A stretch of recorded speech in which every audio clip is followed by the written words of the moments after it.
미국이 중국의 외교, 군사, 경제적 압박을 강화하고 있는 가운데 국무부는 미중 사이의 양자태기를 각국에 강요하는 것은 아니라고 밝혔습니다.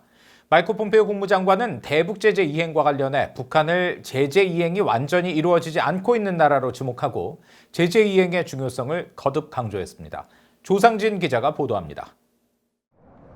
미국 국무부는 최근 미중 관계 악화 속에서 한국이 어느 편에 설지 선택을 강요받고 있다는 일각의 주장에 대해 미국의 입장을 설명했습니다.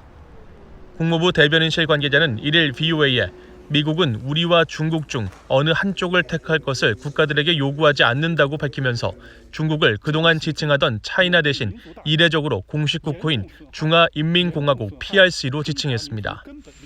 최근 도널드 트럼프 대통령은 주요 7개국 G7 정상회의에 한국의 합류를 희망했고 마이크 폼페이오 국무장관도 중국의 군사 위협에 대응할 동맹 파트너로 한국을 언급했습니다.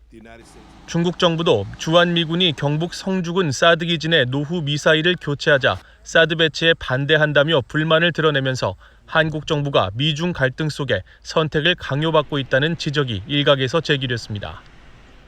국무부는 또 최근 한국 정부가 추진 중인 남북교류협력법 개정안에 북한이 한국에서 수익 사업을 할 수 있도록 하는 규정이 포함된 데 대해서는 우리는 모든 유엔 회원국들이 유엔 안보리 결의에 따른 의무를 준수하고 유엔 제재를 완전히 이행하고 집행할 것을 촉구한다는 뜻을 거듭 강조했습니다.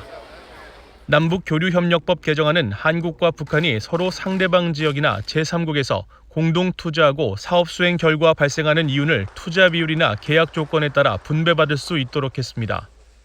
한국통일부는 개정안이 유엔 안보리 결의에 위배될 수 있다는 지적에 대해 국제사회의 대북 제재를 포함해 해결해야 할 과제가 많다며 갑자기 남북 관계 속도를 높이는 것은 아니라고 설명했습니다.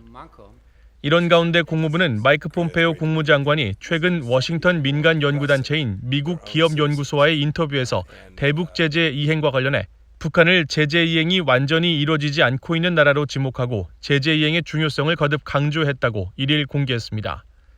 폼페이오 장관은 제재가 효과적이긴 했지만 그동안 북한이나 베네수엘라, 이란에 대해 제재가 완전히 이행되지 못했다고 말하고 미국이 어떻게 합리적으로 제재를 집행하고 달성할 수 있을지에 대해 좋은 결정을 내려야 한다고 강조했습니다.